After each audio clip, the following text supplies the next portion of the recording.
We get to these shows when we get to them. It's, is it Tuesday? Is it We Thursday? do what we do. Who can say for sure? It's going to be one of them. This week it's Thursday.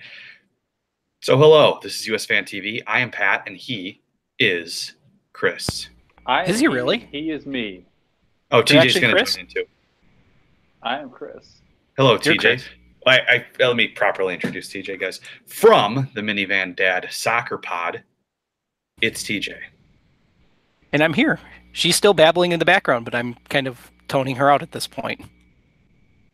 How are things going in the Rwandan 6th Division, TJ? Have you talked about it on the pod this week?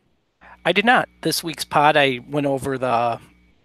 hang on, let me just kill that call.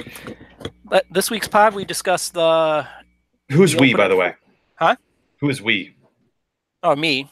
Me and my other personality. So the pod discussed the CONCACAF, or not CONCACAF, the Club World Cup, the opener from yesterday. AS Roma has continued stumbling along, even though they did make it out of the group stage. Guernsey talked a little bit about MLS Cup, talked about the A-League expansion, and the Ottawa Fury getting CONCACAF. Yes. I think that was the big highlight. Didn't you talk a bit about some amateur team in New Zealand? Well, that was Team Wellington, yeah. That was Team Wellington. Team Wellington. Are you a fan? I am a fan. One of the guys from Guernsey went out there right before the Oceania Champions League, and the Oceania Champions League games were on at like 10 or 11, and they were streaming, so I started catching up with them too. Yeah, why not? Hey, Friday night, Saturday night, 10 or 11, the kids are in bed, drink some beer, watch some soccer. There it is. So we got things to talk about today. I'm not going to spend the whole time talking about Jermaine Jones, but in the saga this week, he did put his cell phone and email on Instagram. So we have that now, so we can reach out. And it appears he's coming around. He's not as emotionally on a roller coaster. The roller coaster is leveling off a little bit. So good for Jermaine. We have Christian Pulisic. I think that's going to be the big topic tonight. We're wondering, it seems like now we're at the point where he is going to go somewhere, whether it's January or whether it's the summer. We're going to talk about the destinations that have been rumored and which one might be best for him. We will talk about our boy Josh Sargent. We were wondering, hey, might he do something good? He did. Here's what he wants. We will talk about there was a great piece in The Athletic today about the crossfire DeAndre Yedlin Tottenham Hotspur lawsuit. So we'll talk about that a little bit. And then, whatever other questions you have, soccer or other, just life, we'll talk about too. So I guess we should just check in with, are you guys good? Are you guys feeling all right? Are we going to have a good show here tonight? Absolutely not. Did we ever? No. The Calabrese family really wants Pulisic to go to Chelsea. We know that. They're going to be lobbying hard for that. It seems like, Alex is trolling with the spinning Chelsea logo on Twitter every time Christian puts something up. So we know that that's where they stand on it. But I would too if I were them, very much. So I guess with Pulisic, Chelsea seems like at this point, from what we know, and do we really know anything, but from what we've heard from journalists, Raphael Honigstein did a thing for ESPN, I believe it was yesterday. TJ, you sent it out to us. Thank you for that. And obviously he's a qualified, respectable journalist. He talked about Chelsea, Man United, Liverpool, and Bayern as the four. And that seems to jive with everything we've heard with everything before, but it seems like those are the four destinations. Before we get to which destination he might fit best at and be able to thrive best at, the fact is he's not playing as much at Dortmund right now. And I wonder, is it just because Sancho's better, because he clearly is right now? Is he just being played out of the side? Or is it more of like what we're seeing at Arsenal with Aaron Ramsey? When you know a guy is gone, you, one, don't want him to get hurt, and two, don't want to invest a huge amount of time and energy into a guy you know is going to be leaving, whether it's in January or the summer. You don't want to make him an integral part of the team and then have him leave. So you want to build a replacement, and that's clearly what they're doing. Is it so? Because we're kind of, as Americans, we're kind of like, oh my God, is his form that bad? Is he getting just is Sancho that much better? And he may be better. But I think a lot of it has to do with the fact that he is on the outs now. He does appear to be leaving, and so they're moving on. I mean, I think there's some of that probably. Realistically, they're in a position to win the league. Why they're not going to. One, I don't believe. I'll just make my feelings known now. I don't believe they're going to let him go in January. I don't see that happening at all, because what happens if Sancho gets hurt, or any of a number of other players?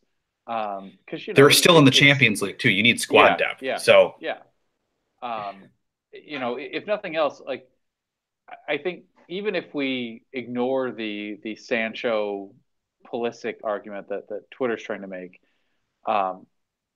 you've still got to look at it as the club itself is looking to build its replacement. I mean, they've always been a club that has built players up and then they move on often to Bayern. So you've got a club that sees it has another up and comer. They're going to keep grooming them, and it does make Pulisic expendable. And that's not necessarily a knock even on him so much as it is a recognition of what happens when you're not the Real Madrids, the Bayern Munichs, the Barcelonas, at this point, I guess you could say Man Cities, the PSGs, the teams that just can buy whatever they want and always have the players there. Everyone else has to sell people from time to time. And, that's the team Dortmund is. Yeah, that's how they operate, and they're going to make a ton of money off him. Maybe not as much as they are going to make when Sancho goes to the Premier League, because that's going to be, being an Englishman there, that's going to be 10 times or more of what they paid for him. That's going to be amazing. Million yeah. To Man City. Do you mind if I take it off the rails for a quick second here? Because Chris mentioned PSG and Man City as they can just keep buying everybody, which is true. However, aren't there reports that UEFA is not thrilled with their valuations and might be coming down specifically on Man City? I believe is the one because of that report from Germany. So, do you think that'll actually happen, or do you think they'll buy their way out too? No, I mean, there might be a transfer ban or a slap on the wrist or something. Yeah, but I assume it'll be a kind of like Barcelona's transfer ban, where it was you can keep signing players, but they can't play for you until... after they win the Champions League this year too. I don't think that's gonna come into play, but it's. And which one are you saying is going to win the Champions League? Man City or PSG? Or not PSG. Well, no, I didn't think so. Man City. You think Man City? Yes. All I think for any English team, I think they've got the best shot in a long time. I would say certainly for an English team, yes, they have the best chance. They seem to be. You're hitting, Go ahead, but you're maybe the most well-rounded of kind of the real contenders right now. Barcelona's defense, not great. Bayern Munich having some of the same problems. Look at Real Madrid. I don't think Real Madrid is a real contender right now, but whatever. Maybe you could say Juventus. It's hard to discount a team with somebody like Cristiano Ronaldo on it. But I mean, you look at who else might be a contender. You look at the team that Tottenham was celebrating a draw with, the Barcelona team that they were celebrating a draw with earlier this week. And then you look at the B team that City could put out. Yeah, I think that City's probably the front runner. I'm not saying they will, but I'm saying in my mind, they're the favorites. I guess the counter on that is always the last couple of years when we've looked at Barcelona and Real and Bayern specifically, you're always like, well, their second team could win mostly. And then matchups matter when you get to these knockout stages. That certainly will. I think it also may matter that Liverpool is mounting a serious challenge for the league versus Man City. And so City's got to contend with a lot more. They're not going to be able to take the breaks that probably teams like Barcelona can in a couple months, maybe even Juventus. Although, I mean, we all know the Italian league anything can happen. Wink, wink. So my take in general is there's still a lot of soccer to be played. So there are a lot of things that can change in the meantime. But you have to consider City a real contender right now because they really do look like one of the best teams in Europe, and in turn, one of the best teams in the world. So back to Pulisic. Yeah. Back from our. It seems like, and I still stand by that. I think Bayern is the best situation for him from a soccer standpoint, especially with Robin and Ribéry leaving at the end of the year. I think if he made a summer move to Bayern, I think he would probably do well. But I don't think that's where he's going. It's feeling like a Premier League bidding war for him. Is it, or is it just that's where the rumors are because that's where the rumors are? It's where the I mean, it is odd when you talk about a team like Bayern that there aren't maybe stronger rumors going, but they've got two first team long time wingers leaving at the end of the season. They've got to replace with people, and who else are they bringing in? They're not going to drop 2 stars and just leave it that way. They're not going to bring in one player, and they're bringing in at least 2, maybe 3, maybe even 4. And last time Dortmund won the league was when Bayern went hard after several Dortmund players, Hummels and Lewandowski, and at the time Mario Götze. So yeah, they're probably going to have to make a play, and Bayern is very, very interested in growing its footprint in the U.S. as well. And there's no better way to do that than by signing Christian Pulisic at this point. So, by the way, I should point out, my second grader got his class to, they voted on the name of their elf on the shelf this week, and he lobbied the class successfully for the elf to be named Pulisic. So there's that. I'm guessing a lot of the kids in the class had no idea what Pulisic was, except for the name on the back of the jersey that Finn wears sometimes. So, but yeah, the elf is Pulisic. We still need to get a picture of this so we can. I put a show it to one picture up on Instagram today. Oh, look at that. I did. Clearly, I did not look at our Instagram feed today. I didn't do it on the USfanTV one because I was locked out and couldn't find the password. I did it on my own. We'll get on that though. So let's say, so if we don't think he's going to Bayern, maybe he is, maybe he isn't. Of the Premier League teams, I still stand by the fact that I want, as long as Jose is in charge at Man United, I want him nowhere near him. Jose is a guy who will buy somebody and then shut him out of his life just for fun. And I don't see that happening at either of the other two teams. So I really, really hope, whether Pulisic was a Man United fan as a kid or not, no, I don't want that situation. I'd rather him stay at Dortmund. I'd rather him go to Bayern. I'd rather him go to Chelsea. I'd rather him go to Liverpool. I don't want him to go to Man United. I would totally agree with that. For pretty much the same reason. Yeah, I don't want him anywhere near Mourinho either. Talk about a guy who just destroys certain players, and you can't always explain why, other than he's just a dick. But yeah, no, I don't want him going there. To me, the best outcome for him, I think, is Bayern, and because of the Robin Ribéry thing, I could see where he fits into the starting lineup at Chelsea. I could see where he could work at Liverpool. The problem is he becomes. There's a squad depth issue there that he becomes somewhere between the 10th and 14th man on that team, and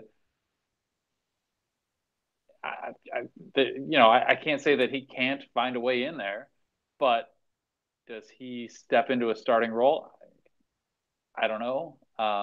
If you're looking for they managed to make Coutinho an excess player, right? Coutinho, yeah. And I'm sorry, that dude is amazing. I will argue, if you're looking for the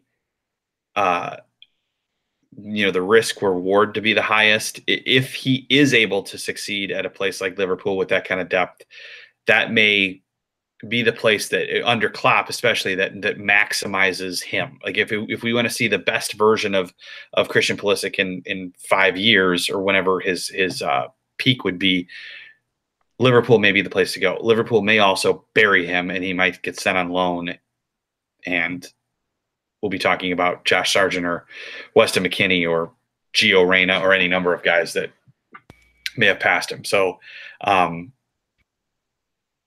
maybe for me in the Premier League, I think the place for him right now is, I hate to say this, I hate to say it, is Chelsea. Arsenal could use a winger. Yeah, they're not coming up. Got too many players in the middle. Stan's not interested, huh? Yeah. Does seem like that would kind of be a smart. You know what, though? Like half of Arsenal's team is former Dortmund players at this point. You would think that old Eagle Eye would be interested in bringing him in, and maybe we do see a surprise team like Arsenal or somebody else. I guess part of me wants him to go to Man United, the money. Just because I kind of think if he goes to Man United, which I agree, he gets buried and he becomes whatever Jose wants him to, because Jose is Jose and Jose is, well, he's off his tree. But I just think Twitter's reaction might be awesome if he goes to Man United. The collective meltdown is always, and that's where I'm looking at it. I don't want to ruin a career over getting amused on Twitter, though. But have people left Man United after Jose and bounce back? Or does he kill careers pretty much? You know what would happen? He would go back to Dortmund, like Shinji Kagawa or somebody like that. I don't want him to go to Man United. And plus, he doesn't seem like a Jose player. Like Jose couldn't find use for Kevin De Bruyne. Jose likes hitters. He doesn't like the more technical players, it seems. And that was the name I was actually going to bring up, was Kevin De Bruyne. He's the only one I think that's escaped from. I feel like the only one that's escaped from Jose Mourinho and rebuilt himself into something quality. So I tend to agree, but something quality. All right. There aren't many that seem to do that. They seem to, like you said, he kills careers. He kills them. Anybody seen Alexis Sanchez? On a milk carton. On a milk carton, right? Did that, or did Sanchez do that? I think that's some of both. Yeah. So I don't know. For me, it's still Bayern, but if he has to go to the Premier League, of the teams that have been mentioned, and I can't steal him for Arsenal, I think Chelsea's probably it. It's painful for me because there would be a Chelsea jersey in my house then, I think, and for my kid, and that would hurt me to see that, the blue. But I would wish him well. It'd be like when in the 90s, when if you weren't a fan of the Bulls, when Jordan came to town, you'd want to see him score 60 points, but see your team beat him. It'd be one of those things. I would be cheering for Pulisic hat tricks, but I would want Chelsea to lose. So yeah, it's, I guess it is what it is. We'll see. It doesn't seem like, for the longest time we said he should stay at Dortmund. He should stay at Dortmund. It doesn't seem like staying at Dortmund is the option right now. I don't think he's going to move in January, though, and a lot can change in 6 months. So, we'll see in the summer what's going on. But I don't know. Maybe he'll be somewhere that's not on this list. Real Madrid was rumored for a while. I don't know if he wants a piece of that right now, but now's the time Real Madrid might actually spend money on someone like him. I was going to say, Real Madrid might be the one place that's more of a dumpster fire than Jose's Man United right now. It's one of the few that may be of these top teams. For what their fans have come to expect, yeah, they are a real train wreck. You can't sustain what they had for that. Like there has to be a slight dip at some point. The thing is, you have to keep buying their entire. I mean, it's the same problem the Yankees had. You could say it's the same problem the Roman Empire had. You have to keep expanding upon what you did before, and they stopped doing that. Now, part of that is, who is the next Messi or Ronaldo? We don't know yet. I mean, maybe there are a few people, Mbappe, maybe, but that they, I don't know, kind of that they only pussyfooted around on that one instead of really jumping in and taking, truly buying him when he went to PSG. Maybe that says something. For so long because what is it, the head of like the National Bank of Madrid or whatever the hell it is, has like the president is on their board or something like that. So it was basically just writing them blank checks and letting them do whatever they wanted. And they had the money then to sign whomever they wanted. They never had to change anything. The FIFA fair play rules were probably limited some of that. Maybe they finally hit a wall, but for so long they could buy anyone they wanted, and they got beat on Mbappe. They haven't yet maybe signed Neymar, and now Ronaldo's gone. Sure, I suppose the outcome or the result of the season is somewhat to be expected. Of course, they would take a dip because they lost their best player, but and didn't replace him. But I got it raises two questions for me, Chris. One, other than I feel like in the last 5 years, only in 1 year did Real Madrid seriously seem like they were attempting to win La Liga. They've always seemed like they could give a crap less about La Liga and just make the Champions League their focus of everything. And the other is, you're talking about Real Madrid, you expect a dip, and you really haven't seen that with Barcelona. Now, I get it, Barcelona still has Messi. However, it seems like Barcelona has a better instinct of when to let people go, let people leave. Where I'm starting one for Real Madrid, I want to say kind of like the Blackhawks, and Pat can attest to that, is holding on to some of these guys a little too long, these high value players a little too long. Plus, Barca is able to grow its own players a lot. Well, see, they have dipped somewhat, though. I mean, their defense certainly isn't as good as it was. They still have the attack, but they're missing guys like Iniesta, and they haven't grown as many players out of La Masia as recently. They had they truly had a golden generation there, and almost all those guys are gone now. But out of La Masia, wasn't that what they got the transfer ban handed down for, because they were cheating on that they actually got some scrutiny for it, and now it's a lot harder. And just wait, Monaco will have a few new players that they'll sell off of it, in time, I'm sure. I don't know though. Monaco not doing well with Thierry Henry. Yeah, but they got relegated before they had this Mbappe group come up, so it happens with them, and then eventually they'll come back. Yeah, well, the Thierry Henry led Monaco, not so good so far. I don't know if he's had enough time to actually put a stamp on anything, but no, it's not going well.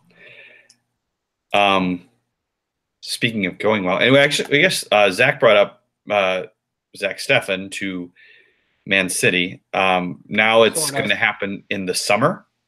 Yeah. And it seems as if the reasoning behind that is maybe it'll be a little bit easier for him to get a work permit if he starts the entire Gold Cup.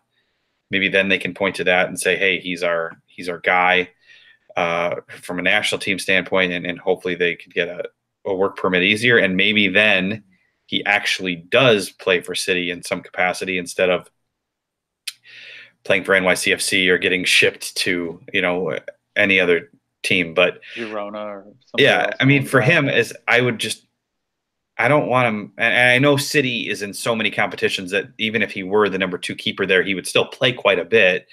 I don't know that I want him to be a number 2, though, even if it is at that team. I don't know that that's the best situation for him, but it is cool to see an American name maybe a little bit more legitimately floated with Man City than it was. We thought with Steffen last week, or with the crap that they pulled with Mixed Discarud.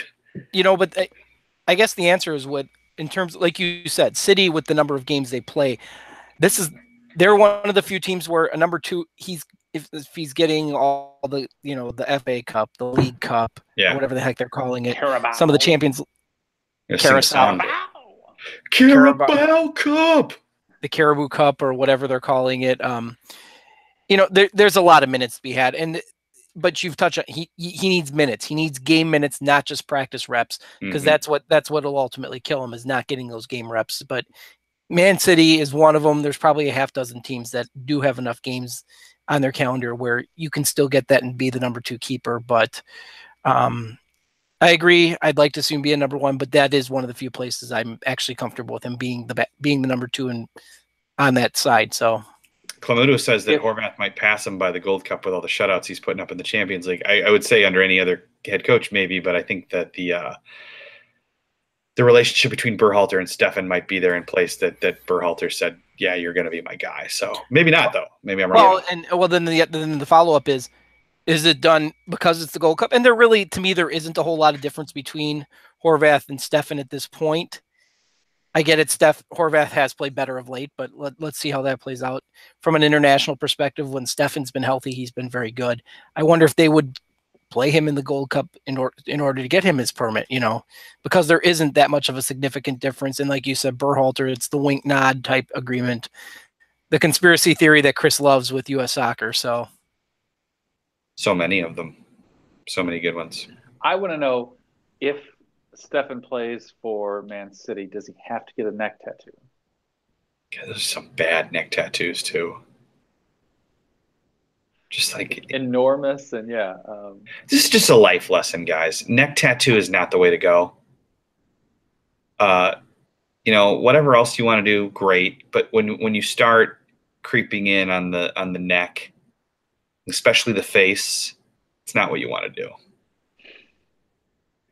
Especially if it doesn't blend, like if it just stands out there on the neck. It's not what you want. It's just not. Life lessons. But you know what? To each their own. To each their own. If it makes you happy, then maybe that's what you. Maybe I'm the wrong one here. So Alex, Uncle Hat Guy says no neck tattoos. That's right. Anonymity says Steffen will be learning from Pep. Yeah, that's the good part about this. So that's I don't know if he learns. He can take what he learns to the national team and spread it around there. But that is the great part about it if it does happen. So hopefully it does, and hopefully he gets a lot of games, because that would be fun. Make neck tattoos blend. Yeah, that's what you do. If you have to have them, you don't want something crazy. You need a flow. Does Jermaine Jones have neck tattoos? I know you're tracking this. He's got a lot of tattoos. I think he might. But he's got a good flow. Did you release except his knee tattoo, the red, white, and blue star? I thought that one not very good. Chris, you made a special limited edition USfanTV iPhone wallpaper of Jermaine. Have you released that publicly? I have not. Perhaps we don't know if we're going to release it publicly. Perhaps I could be enticed to do so. But I don't know if it's a good idea or not. Yeah, I've been working on some phone wallpapers for you guys, but I got to start making funny ones so that I could actually put them out in public. Get on that Hope Solo one too. I'm kind of proud of the one I made for Lucas Torreira. I thought that was pretty good. That is good. Timothy says he met Pep in Chicago. He went in the locker room. That's incredible. That's amazing. He talked to one of, if not the smartest guy in the world at this sport that we like. So, yeah, man. All this time I thought that was Ben Fast. Now I'm done. Just, things change quickly, TJ. Josh Sargent scored. Speaking of quick, yeah, I'm good at these segues. I feel like it's just it's like a manual transmission. It's a smooth shift. You should have an Emmy for this stuff. I should. There's probably a category for it by now. Josh Sargent, first touch off the ginger locks. Yeah, first touch. And you guys, Forget the goal. The Red Baron. Oh, yeah. Yeah. Bravo. How did we not think of this? That is amazing. That's the best nickname. Sandra. Sandra, you win. That is an excellent nickname. I don't know if she came up with it. I think that the club used it. I brought it to her attention, so she gets credit. Okay. We'll give it to her. That's an amazing nickname, and I think that that's the leader in the clubhouse to beat right now. I have an idea for a phone wallpaper now. You're gonna put his head on Snoopy's body. Yeah. I'm gonna have him riding a little red doghouse. But yeah, I mean, that's if you're gonna start a game, you're gonna get your first action in the Bundesliga, and you're gonna score with your very first touch. It doesn't get a whole lot better than that. So, congrats to him. Bravo, keep it up. I think that dude's gonna be just fine. He's now scored in his first game for the U17s, the U20s, the full national team, the Bremen U23s, and the Bremen first team. He scores when he wants. That's the Red Baron for you. The Red Baron. You son of a bitch, you Red Baron. I think for the thumbnail for the show, obviously it's going to be a Pulisic thumbnail, but maybe you have to have the Red Baron flying in. I know someone who owns a piece of the Red Baron's plane. Red Baron. You've said that before. That's interesting. Yeah. All right, now that fact has been put out, the show is only going downhill from here. Yeah. I said we'd mention Tottenham and Crossfire. So this suit's been going on over solidarity payments and the fact that we don't let our clubs, our pay-to-play clubs in the U.S. receive these payments. That suit's been going on for a while, but I finally read a piece that I felt, after reading it, comfortable with what's going on. Like I didn't have, like, so many times I read stories about it, I'm like, well, what about this or what about this? And it just didn't seem like the reporting covered it. This piece in The Athletic today by a guy named, I wrote his name down so I could give him credit, Mikey Turner, M-I-K-I Turner. I'm guessing Mickey. Mickey Turner. Yeah, Mickey Turner. That's probably it. Mickey Turner, and he's a lawyer. So yeah, he gets it. It was really well written, well researched, and he sort of spelled out the most interesting thing to me is that, like, Tottenham's fighting it on a number of fronts, and some of the fronts that they're fighting it in conflict with each other. Like, if you're saying this is the case, and if you're saying A is the case and you're saying B is the case, A and B, one of them, they both can't be true. But Tottenham's saying that we don't have to pay because U.S. Soccer had shoddy record keeping and wasn't keeping the player passports up to snuff like the rest of the world does, which, doesn't surprise me from what we know. So they're saying if we do have to pay, we don't have to pay as much as you say, because he wasn't. There's question over if DeAndre was there for 4 years or for 2 years. On top of that, Tottenham saying, and we don't have to pay because we already paid MLS that 5% that they're entitled to anyway, which MLS is like, no, you didn't. Which, again, you could see we're dealing with Tottenham here, which, no one wants to ever deal with Tottenham. And then on top of that, you're dealing with MLS, two organizations that can't get out of their own way. And,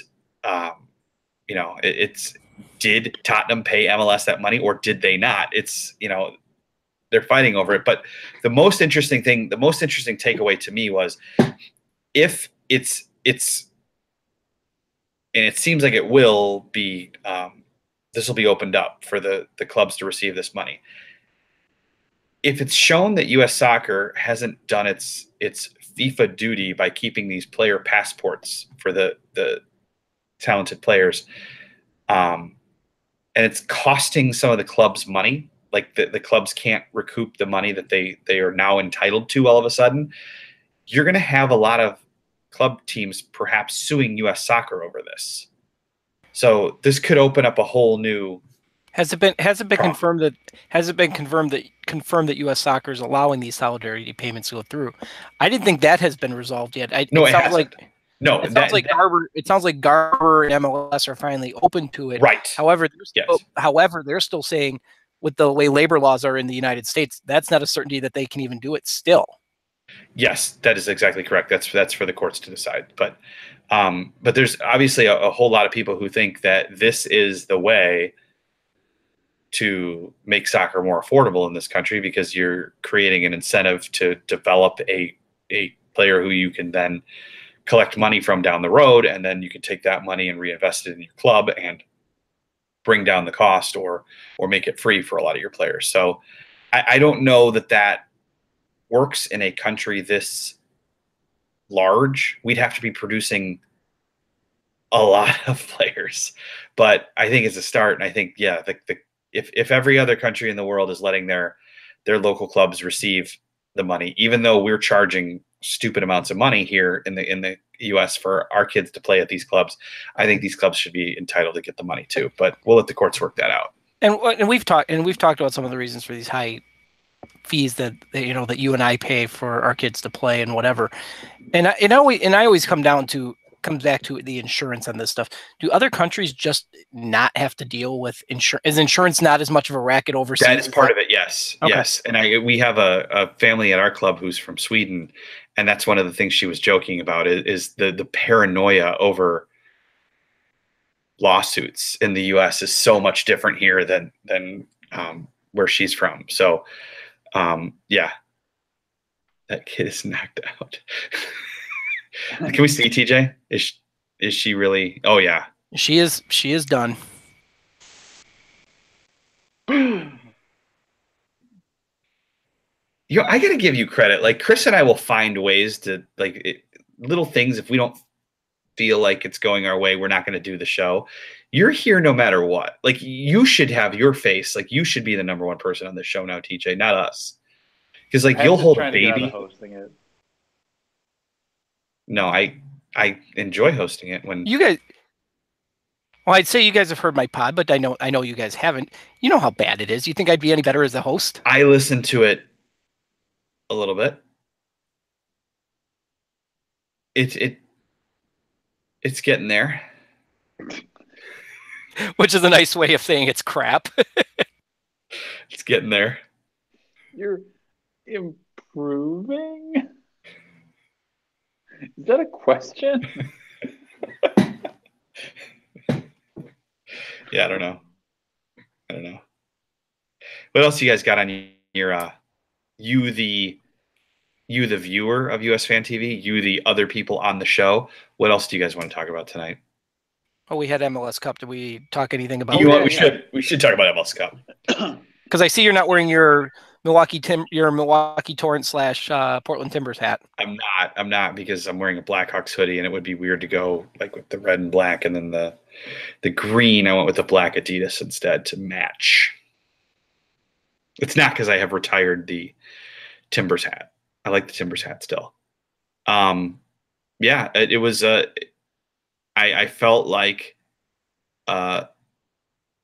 they deserve to win with the what Arthur Blank has done for that team and the way they've approached things and who they've hired and who they've brought in as players and the way the fans have embraced soccer in a city that I didn't think that fans embraced anything. I think they deserve it. I think it's awesome. They were the better side on Saturday night. There's no question about that. And really probably the best team in the year. I get it. Red Bull won the Supporters Shield, but overall you got to say it was Atlanta. Now, here's my question. If Arthur Blank doesn't have the shiny new stadium to move this team into right as it goes live, are they this popular? Does the shiny new stadium, what is the impact of that shiny new stadium? And apparently how amazing that is as a draw. The new Braves Stadium didn't do anything for them, did it? I mean, granted, they moved it the way the hell outside of town, but I think that they made a smart decision in with the way they set concession prices there, getting people to come in the door. I didn't know that, and I still don't know. Maybe if you're from that area, you can answer this for me. But were there that many soccer fans from Atlanta just sitting there waiting? And was this like a powder keg ready to explode? Or was it a situation where people were like, oh, let me go see the new thing in town. Let me go see the new stadium. And it grew. Are the fans in the stadium new soccer fans, or were there that many to begin with? If you want to look at the Silverbacks, the answer is that these are new fans. However, wasn't it Bocanegra? Didn't he build like one of the best academy systems right outside of Atlanta? And that's what they have taken in their own academy system. Yeah.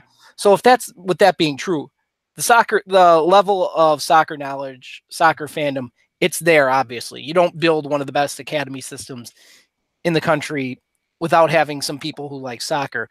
But I think my guess is probably the answer is a combination of both. People wanted to go see the shiny new toy, and it was a lot of fun to go. So that became the event to go, the new event, especially as they were winning.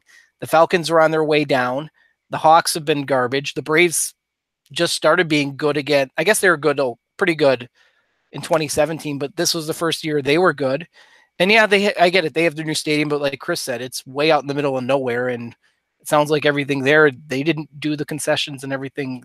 It's not easy to get to, and it's expensive once you're there. So the people I know in Atlanta definitely have been talking about Atlanta United and, what going to games is like and stuff. So it is,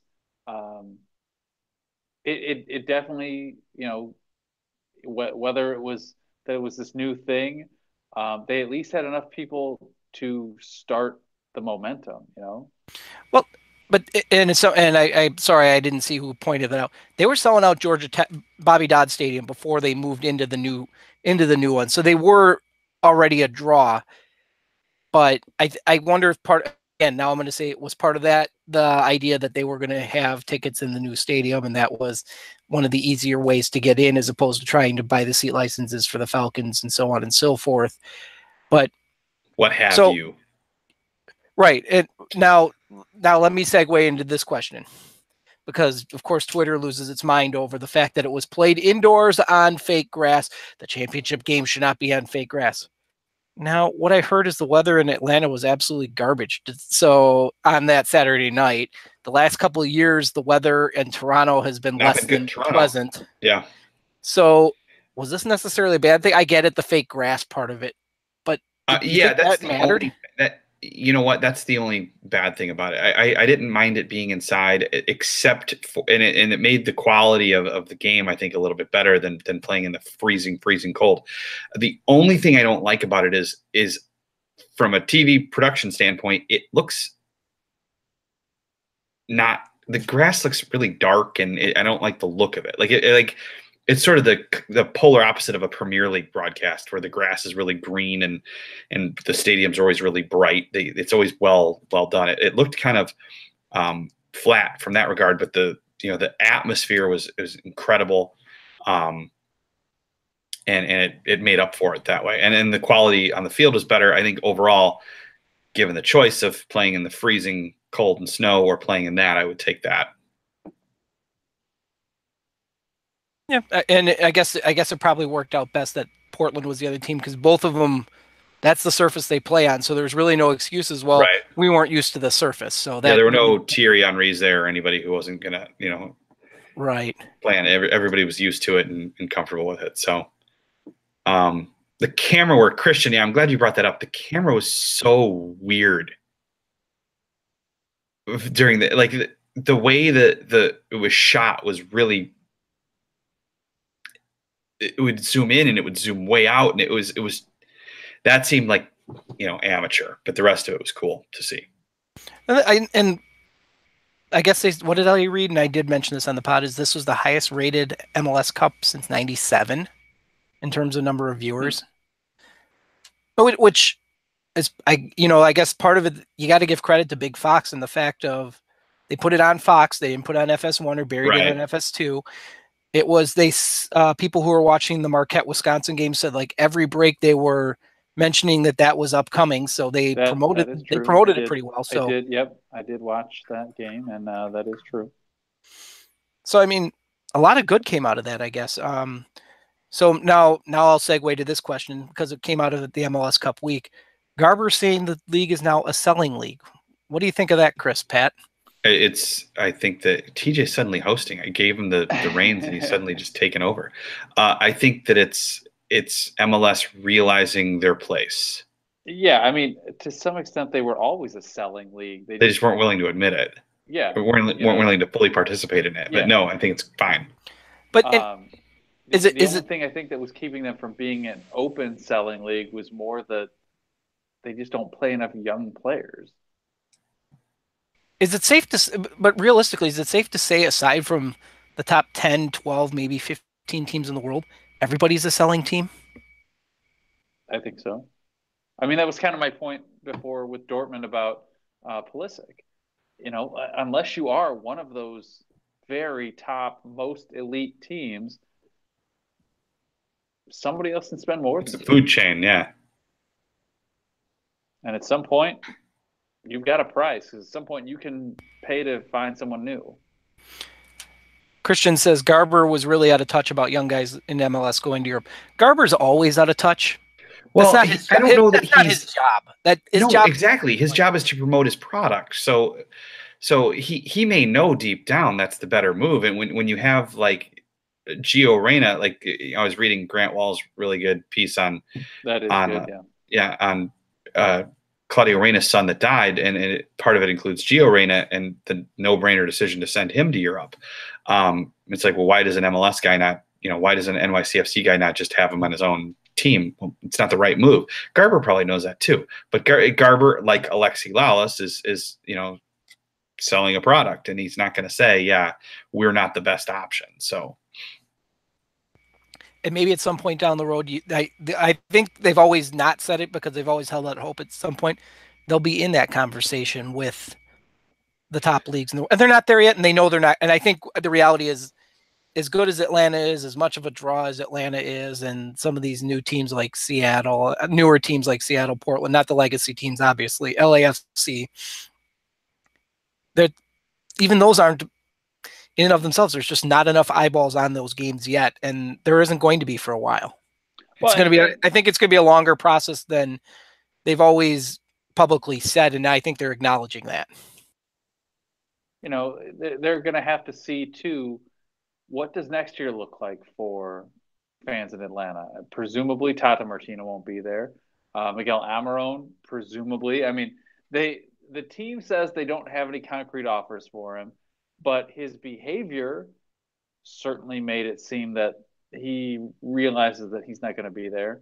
The rumor's been for months that he's supposed to be going to Arsenal. So, what happens there? Martinez seems to say that he's staying. Greg Garza's gone.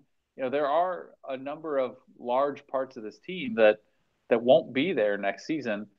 Will the team, if they start to struggle because they've had too much changeover or something, do they maintain that fan base? Do they maintain that growth? Do they maintain that popularity? I think it holds that's really the good question. Another year. What's that? I think it holds for next year, and then we'll see. That could be a big issue, is if it was a one-off thing that everybody was excited right at the beginning, and then if they let it fade away, maybe not. But it doesn't seem like that's going to fade away.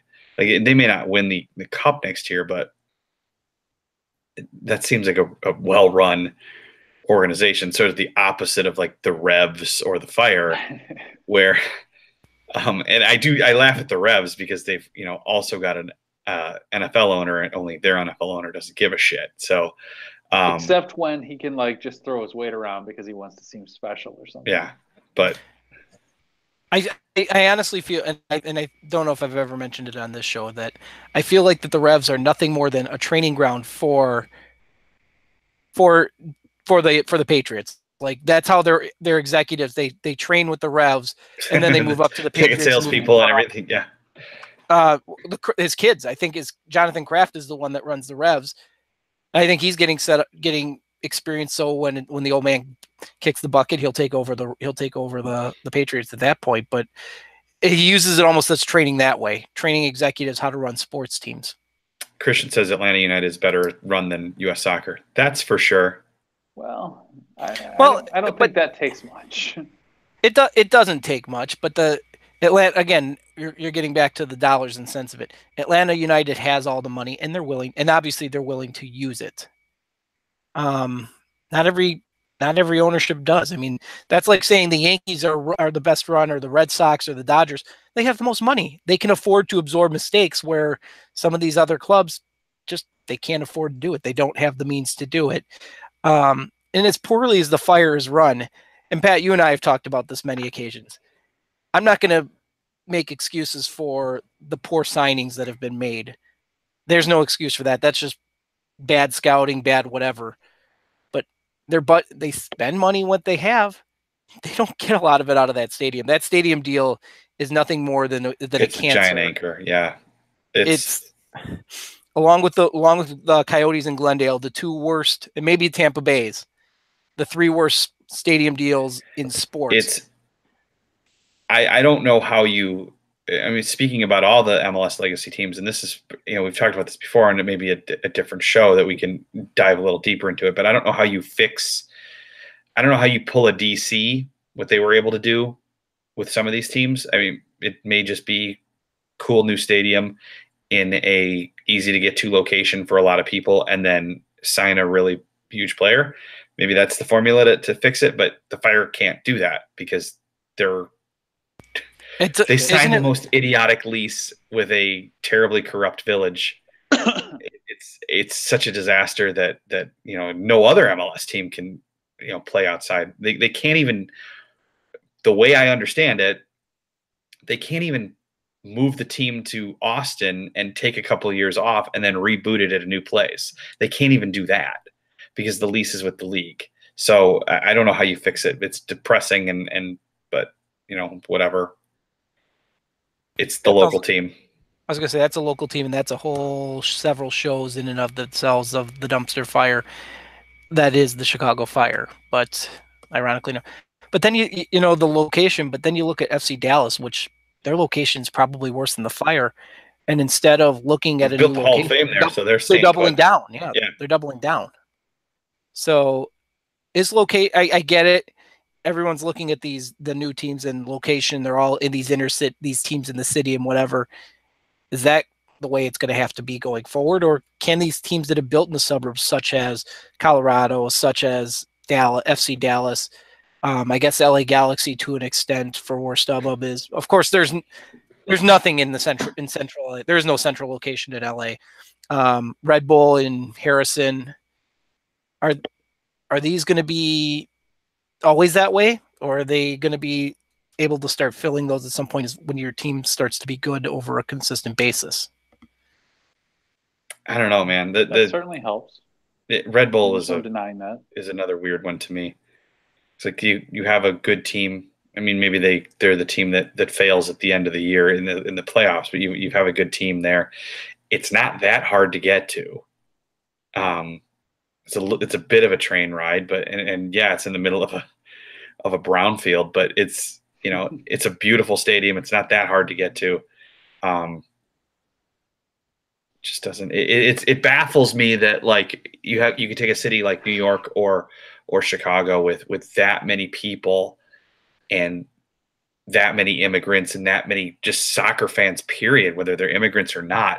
And you can build such a level of disinterest that you can have these teams and just, people are like, yeah, that's not the product I want to pay for. I know the soccer fans are here. I know they are. I mean, it's like, I know I live in a soccer bubble, but I know that there are enough soccer fans in a metro area of what, 9.5 million or whatever we have in Chicago, to support an MLS team at the same level that some of these like Atlantas and Seattles can do it. I know we can. It's just that the interest and the desire isn't there to do it here, whereas it is in other cities. So you have to win. I'm guessing that's part of it. You have to win, and it has to be more than once, because let's look back at 2017 when Schweinsteiger came in and they went on that run where they got were selling out. Correct. Yeah. They had to add the bleachers in for that Toronto game in July. Yeah. So, I mean, when they win, they show up. But with Chicago, and I'm guessing New York faces the same problem. There are so many other things to do. Sure. If they're not winning, it isn't worth going to. Yeah. I mean, and I'll give you a clear example. One of the guys on Twitter that I follow, it's a Fire fan. Look at the Blackhawks; they're not winning. He had a chance of free tickets. The Blackhawks, that stadium's location isn't. Nope, didn't want to go because there's other stuff to do. Yep. And sometimes you just don't want to deal with traffic and parking and or public transportation or however you get there. Sometimes you just don't. In the bigger cities, it's more of a headache. In Portland, you may walk out of your home and walk a few blocks and be at the stadium. In here, it's always just a thing. It's a thing, and sometimes you just don't want to deal with the thing. Chris, are you asleep? Yes, trying. All right. The people want to know what beer you're drinking before we go. It is called Sour Golden Ale by Mobcraft Brewing here in Milwaukee. Christian's asking about the future of the Fire. Can they stay in Bridgeview? That's the question. I mean, no. They can. They can. The short answer, Pat, could they? Is the location of Bridgeview the problem? No, the problem is not the location in Bridgeview. There's some that will say it because it's not an urban area. There's not the public transportation. I get that, but for those people that want to come out to the games and only take public transportation, there are people like you and I, Pat, that live out in the suburbs, and there's enough of those. It's technically easier for me to get to than it is Soldier Field or wherever. So correct. Yeah. I mean, I think of going to Wrigley Field. That's a pain in the butt for me. Comiskey Park is, or whatever they call it, Wrigley Field is oh my God, that's like a day to get to. I would dread having to get to Wrigley Field. And with any of those stadiums, or with those, you don't have the tailgate. You could make an event out of those tailgate park. I mean, look at when they built Miller Park. The reason why they didn't build it in the city of Milwaukee is they were going to lose tailgate space. Tailgate space there's a reason for it. Now, that all said, the answer with Bridgeview is no, they can't, because that lease is so brutal. And even once it's over, that's the question. It's because it's Bridgeview. The location in and of itself isn't the problem. Bridgeview is the problem. Bridgeview is like I've said before, my job a few years back was to cover corruption in government in Illinois, which there is a lot of. Bridgeview is like ground zero, that area is. So you have the mayor, who's also a state senator, because why not have two elected roles? They're all at the mercy of a fella named Mike Madigan, who has done some terrible things to the state of Illinois. So it's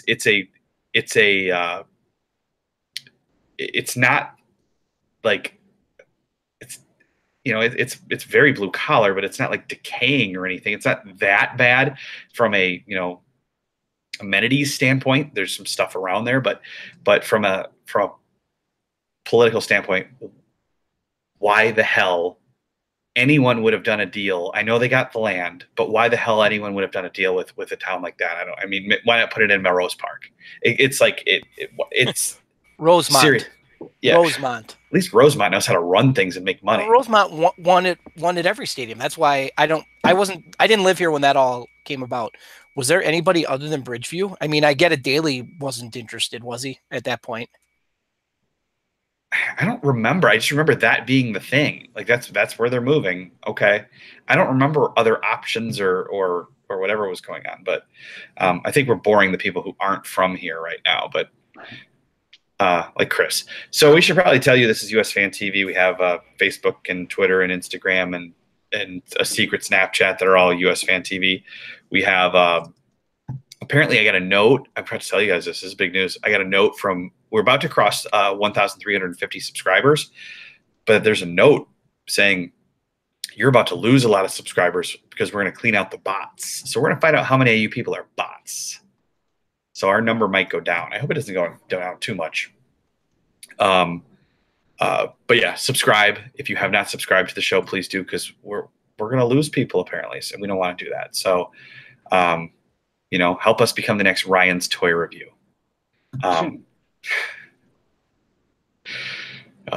That thing. We'll unbox some soccer balls or something. Yeah. It would probably do better. It probably would. Maybe. Good. 18,000 views on us opening up the shoes. All right, and that's what I know. So subscribe and follow and do all that stuff. TJ from the Minivan Dad Soccer Pod. TJ, do you have any words that you'd like to share with the people? I've got a nice. I don't know what you're saying. I have no clue what you're What's saying. that? You sound like Max Headroom. It's only worse. Go to Chris. Chris, go ahead because we can't understand TJ. Yeah, I got nothing. Thanks, everybody. We're done. Adios. You're done.